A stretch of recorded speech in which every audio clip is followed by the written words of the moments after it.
tensions in the Democratic Republic of Congo showing no signs of slowing down, The Real News decided to take a look at the conflict and the underlying causes behind it. I had a chance to speak to investigative journalist and author Wayne Madsen about what exactly is going on in the region. Here's part one of our discussion.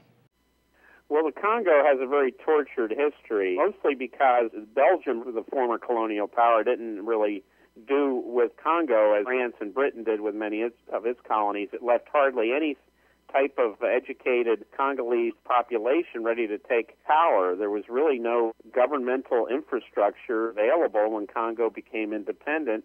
Therefore, it fell prey during the Cold War to the rival Western and Soviet bloc countries. And it's rich resources. It's uranium, it's gold, it's diamonds, it's platinum, and more recently something called columbite tantalite, coltan, which is used in small electronic devices like BlackBerries and cell phones. Congo has just fallen prey to a lot of people who want to basically loot its natural resources. So with all that said, Congo is a real playing ground for unscrupulous multinational corporations that are linked to various intelligence agencies. In eastern Congo, there's a large Tutsi population which has always wanted to break away from the Congo and very much allied to the present government of Rwanda, which came to power because a plane carrying the Hutu, the majority Hutus in both Rwanda and Burundi, the plane carrying the Hutu presidents of both those nations, Rwanda and Burundi, was shot down by forces under the command of the present pro-U.S. president of Rwanda, Paul Kagame. Paul Kagame has been an ally of both Bill Clinton and the George W. Bush administrations. He's our guy. He's also allied to another U.S. client to his north, where he spent a lot of time in his life, Uganda, President Museveni. So what we have are U.S. clients basically at the root of the problems in the Congo. Kagame's forces launched two invasions of Congo, one to depose our former client, who became our basically our throwaway dictator, Mobutu, and he was replaced by a man named Laurent Desire Kabila. Now, Kabila was in turn assassinated when he decided he was going to be more of a nationalist and a puppet of the United States. He was assassinated and replaced by Joseph Kabila, who's had a love-hate relationship with the Tutsis in Rwanda and the Rwandan allies in Uganda.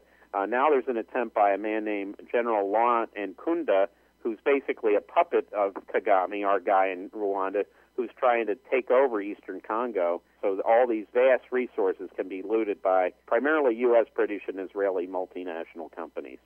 It's much easier to loot a country when it has a destabilized government and various warring factions. You don't have to deal with one central government. You can deal with whatever warlord is controlling whatever diamond or gold mine you're trying to exploit, and Congo is certainly a classic case of this. George W. Bush's first Assistant Secretary of State for African Affairs, a man named Walter Kansteiner, actually wrote a paper when he worked for Brent Scowcroft, the former National Security Advisor under Father Bush and also under Gerald Ford. Kansteiner basically wrote a paper that called for the Balkanization of Congo, its division into separate ethnic republics, and he even suggested one way to achieve that would be through forced migration. Well, that's exactly what we're seeing play out, where the Tutsis are forcing out the native Congolese and some of the refugees, Hutu refugees, who came from Rwanda and also to a lesser extent from Burundi. They're being forced to migrate because they're being killed by these forces loyal to our man Kagame in Rwanda. Now, Kansteiner replaced a person in the Clinton administration named Susan Rice, who has just been named by Barack Obama to be the U.S. ambassador to the UN. Susan Rice is a strong proponent of these clients like Kagame and Museveni, Kagame in Rwanda, Museveni in Uganda. She does not favor multi-party governments. She favors strong dictators because her godmother, Madeleine Albright, chose Mr. Kagame and Mr. Museveni, and also Kabila before we broke with him in Congo. She called these dictators America's beacons of hope for Africa. Well, they're not beacons of hope. They're thugs. They're dictators, but they happen to give the United States everything the U.S. wants as far as a military presence in Africa and also access to raw materials.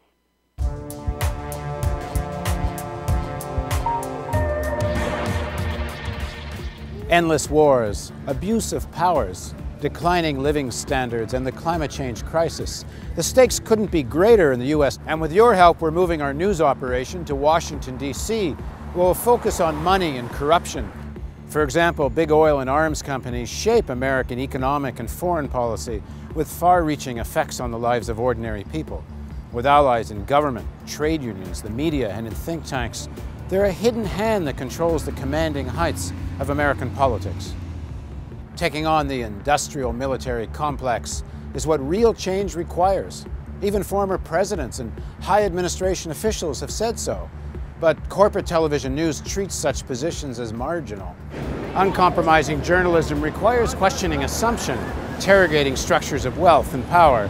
Corporate TV news just won't do it. Only a news organization that's truly independent can tackle such issues with courage and tenacity. And we'll take on corporate TV news live. You'll watch TV news with our panel of writers, journalists, scientists, and historians. You'll be able to join in by phone, webcam, chat. Together, we'll discuss and debate what's the real story and take on the myth and the propaganda. But this is only possible if you support us now. We need to prove that a viewer-funded model works. So if you want the real news, we need you now. Please click on the donate button and give generously. Now's the time to decide if you want the real news to thrive. Your tax-deductible donation makes it possible. Please contribute at therealnews.com.